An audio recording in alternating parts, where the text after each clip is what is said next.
unconditional positive regard, UPR, Rory.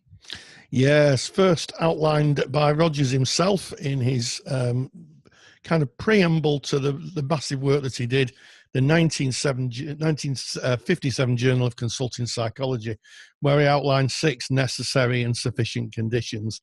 And one of those was unconditional positive regard.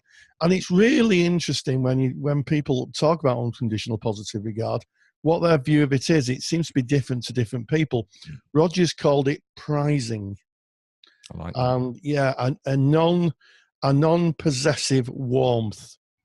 Actually, I think I like Rogers' writing, non-possessive warmth, and it's something that we should offer our children, unconditional positive regard. This is where it starts. When we nurture children, we don't judge them. Sometimes people get things wrong, and I always like to say, we talk about the sin, not the sinner. So we say, well, you've now, just trying to think of something from my past, you've now painted the wall. That isn't really good with your crayons. But you're not a bad person. It's just that, we don't do that. And these are the reasons why. And, we get clients who come in who've been told and had messages that they're less than. It becomes personal. And they interject it, they take it in, and they believe they're stupid or foolish or not worthy. And our work as therapists, it doesn't matter which modality you're in. I'm going to say that. I'm going to put that out there right away. Doesn't matter if you're a TA therapist or you're a CBT therapist or the plethora of therapies that are out there. The research tells us that if you have a warm therapeutic relationship with the client, you're going to get the better outcomes. And UPR is about being non-judgmental. You're freeing clients from judgment that they've had put on them for many years. And as therapists, we hear that a lot, don't we, Ken? We do. I love, as you say, Rogers's words. They're they're almost poetic, but they really cut down to exactly what it is. Non-possessive warmth. I really love that, because it's about an agenda, isn't it? If we have an agenda of what is right, what is wrong, what road somebody should be taking under certain circumstances, then there's a possessive element to that. We're possessive of our own self-concept of how they should be doing it and the route that they should be taking it.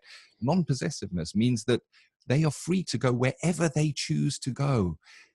And we're there only to be with them, not to judge. And it's beautiful. The words are beautiful. But I also get that it's tricky, because I know in my day-to-day life, Rory, that I walk around and I might go into a shop and I might walk out not feeling full of unconditional positive regard for something that I saw or something somebody said, but yet I'm a counselor. So how do we balance the unconditional positive regard for a person? Well, I think that's a really, really good question, and I realise the podcast has only got a certain amount of time. But I'd answer it in this way. I think a good starting position for me, anyway, is I don't particularly believe in good or evil. So I think we're all shades of grey, and it's what shade of grey people are. And there are times when, yes, that you will encounter someone who has wronged you. And, I think, again, it's about talking about the wrong, not the person. I was out having something to eat the other week with my wife, and it took forever. And when I complained, and I did complain, I didn't say, well, it's this person's fault, it's that person's fault. I said, the process of the way you serve food is too slow.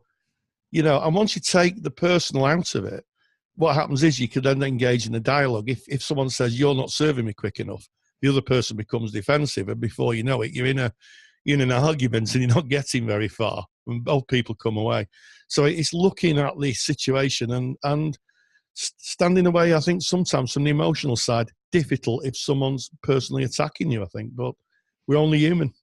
It is. And I think what's important for me here is that when you are in a counseling relationship, it is a protected relationship. It is protected via boundaries. It is protected via a contract. And it is a specific relationship set up for a specific process to take place. And it is there where we hope to exercise a way of being that is unconditional positive regard for the person who sits in front of us. When you're driving your car and somebody cuts you off, hey, you're not in a counseling relationship. So if you maybe do not exercise 100% unconditional positive regard, I think you say, Rory, that the volume is changeable on the UPR, the empathy, and all of the conditions. We are human, and we will continue to be human. It is in the counseling room. But it is also interesting that we're told that this is a way of being. Rogers says that it is a way of being, unconditional positive. It's not something you do. It is a way that you are. And that becomes tricky.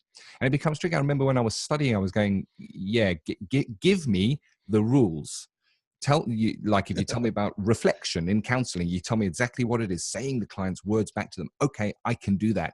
Well, tell me what unconditional positive regard is and what I need to do.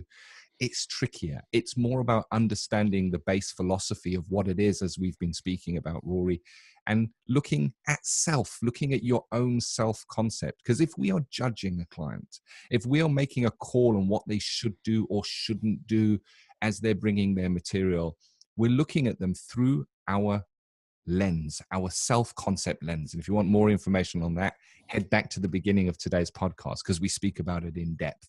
And when we understand our lens and we understand that it is there, then when a client is bringing information, we can be more able to exercise that unconditional positive regard, even if something that they say does not 100% agree with us. We can understand that that is because we have a lens, and they have a right to feel that way and think that way and have done that in that certain circumstance. And we can put our lens one side, know that it's our stuff, and be more there with the client in their frame of reference, non-judgmentally, unconditionally prizing them for who they are and what they're bringing. And how often, Rory, do we hear in the session rooms where a client will come in and say, you're probably going to think I'm really stupid when I say this? Oh, Ken. If I have lost count of the times people have apologized for their very existence as a therapist. Yeah. And sometimes, you get clients who are, they're in the throes of high emotion. They may say something to you. They may even blame you. It's happened to me. Yeah. And I always hold on to that, because it's not very nice if you're sat in the therapy room and you've got a client who's, sort of verbally attacking you. It sometimes happens.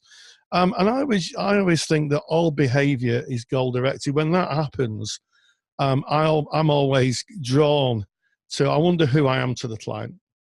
Our old friend transference, which we're not going to talk about a lot today.